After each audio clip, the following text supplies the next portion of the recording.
This is the first shadow table that I ever built.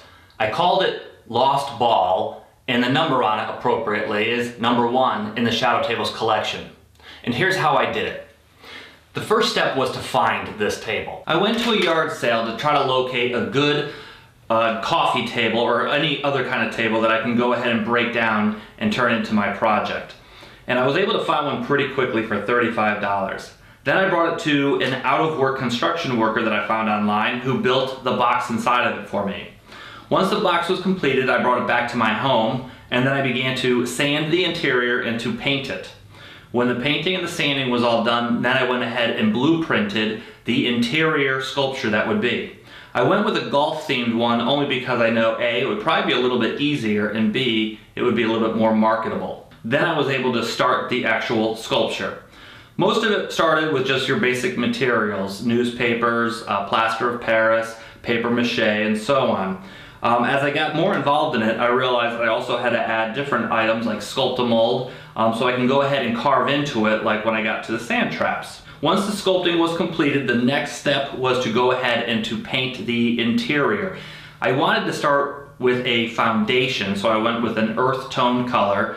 That way, if anything was to show through, it would be that earth color. And then I went ahead and I dug out the sand traps.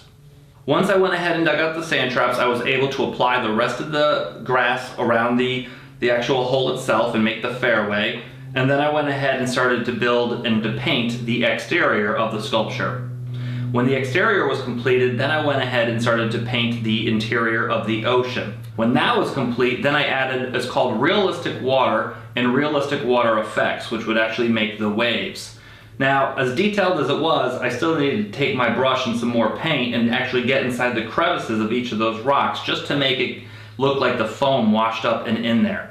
And then when it was all completed, I was able to put the glass top on it, and I had completed my first shadow table. Now, I had to be resourceful because I really didn't have a whole lot of money, obviously, to start on this project. So one of the things I needed to do was to find a good flagpole. I couldn't really find a piece of metal strip that was appropriately sized for my project, so I discovered that the best thing I could use came one evening when I ordered my Chinese food. And I took the top of the box that my Kung Pao chicken came in, and that became the flagpole. Now, I know you can go out and you can buy a lot of the materials like the ones that I put into my tables, but that's another big thing that I absolutely did not want to do. I didn't want to just go out and buy a whole bunch of stuff, put it in a table, and slap a price tag on it. I wanted to be a lot more creative. Take, for example, in Weekend Retreat, the second table that I ever did, the light posts that go over the bridge, I could have bought those, but I wanted to make mine a little bit different, and I wanted to be a little bit more creative, so I made my own. And the way I did it is that I took a nut and a doorknob from a dollhouse, and I put the two together. And then I made a mold of it. When the mold was done, I poured plastic inside of it. And when the plastic cured, I had the beginning of a light. And for the bottom of it, I did the same thing, but instead of a nut, I used a washer. And when the mold was made, then I poured the plastic into it, and when that was complete, I had the beginnings of the bottom of the light post. And what I would do is I would paint the two, and then I would attach them with 4 thin pieces of wire, and I would drill out the bottom here, and then paint them, and that became my light post.